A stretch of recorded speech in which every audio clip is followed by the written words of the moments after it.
Hey everyone, it's Nancy with Better Life Blog, and I am going to teach you how to set up the cut lines in Cricut Design Space for this cute honeycomb bee box. So the first thing I'm going to do, here I am in Cricut Design Space. I'm just going to scroll down just a bit and I'm going to click on this plus sign for new project. And it takes me to this blank canvas here, and then what I'm going to do is I'm going to go to the lower left hand corner, click upload, and then upload image. And then what I'm going to do, so this file comes from betterlifeblog.com. It was released in my March 2022 cut files for my VIP Crafters Club members. Every month we get some amazing cut files. This was one of them. We had some other really fun ones this month as well, but this is the Honeycomb bee box. So that will be in the download folders for the March 2022 cut files, or you can find it on the website at betterlifeblog.com/beebox. All right, so I've got my cut files downloaded, and then what I'm going to do is I'm going to take the SVG file, I'm going to drag it into this box until it turns this minty green color, and then I'm going to let go. And now what I'm going to do, you can see a little screenshot right there of what it looks like, and then I'm going to click on the lower right hand corner, the green upload button. All right, great. So now it shows up under my recent uploads. I'm going to click on that. It's going to highlight this whole thing in green. And then in the lower right-hand corner, I'm going to click Add to Canvas. All right, so now it looks a little bit crazy because we've got all these red boxes. So what I'm going to do is I'm going to zoom out just a little bit. If you just hover your mouse over in the lower left-hand corner, there's a little minus sign. I'm just going to click on that twice so I could get a full view of what this looks like.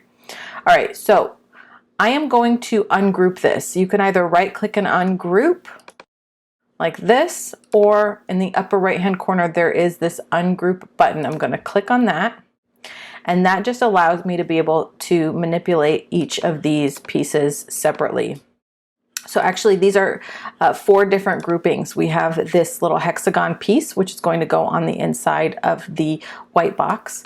We have the white box, which is the top. We have the black box, which is the bottom, and then we have the little bee. The bee and the hexagon don't have any score lines, so we can just put those aside. The white box or the black box and the white box over here, we do need to set up those cut lines. So I need to ungroup each of these one more time. I'm already selected the black box, so I'm going to go back up here. I'm going to click ungroup. Actually, let's see if I can do this. I think I can actually do this without having to ungroup these. So let me just go over here on the layers panel. I'm going to select this first one that says basic cut, and you can see it's got these little red boxes over here. They're actually lines, but Design Space is interpreting them. It's like filling in the space between the lines as a giant red box. So I'm going to go to the upper left hand corner here where it says basic cut, and then I'm going to choose let's see, I'm going to choose score. Up here under where it says draw, I'm going to choose score. All right, perfect. So now if I look over here on the far right under my layers panel, I have changed it from, it said basic cut before, now it says score. I'm going to do the same thing with this layer. Go up to operation, change it to score, and I'm going to do that with these 2 red looking ones as well. Score, score. All right, and I also need to attach the black.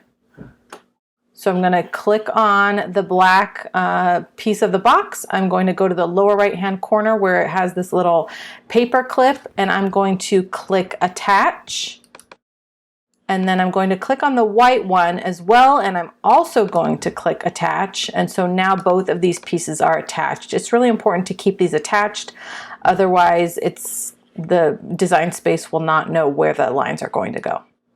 All right, now the last thing I do before I click make it is if you do want to resize this, this is actually showing what the size of the box is going to look like. So if you want it to be bigger or smaller, what you'll want to do is you want to select everything, and then in the lower right hand corner you want to increase or decrease the size. You just want to make sure that if you're going to increase or decrease the size, that you change the size for all of them at the same time, because otherwise it's not going to fit together. All right, now I'm going to go to the upper right hand corner. I'm going to click make it. And next I'm going to go ahead and click continue. All right, so what I want to do is if you are on a Cricut Explore Air, you'll want to go ahead and set your dial to custom, or you can also set it to cardstock. I'm going to go ahead and choose cardstock. This is about a medium size cardstock, although sometimes it doesn't cut all the way through, so I'm going to go a little heavier. I'm going to choose heavy cardstock for this one. And then it wants me to load my double scoring wheel, which is fine. If you have a double scoring wheel, you can go ahead and load that into your blade slot. However, I'm going to use a scoring stylus for this project, and then go ahead and click apply. I also have my fine point blade already in clamp B. All right, now I'm going to head over here to my machine, and I'm just going to open up this slot, and I'm going to place, I've got my scoring stylus right here. I'm going to go ahead and place it in with the arrow facing down, and then I'm going to just close this up here. And then I also have my cardstock. It's on a light grip mat. I'm going to place it under these two slots right over here, and then I'm going to load. And that's it. I'm going to go ahead and click the flashing C. It's going to score this, and then it's going to cut the project. Go ahead and repeat this process for all of the different colors. And then make sure to watch my other video where I show you how to actually assemble this project.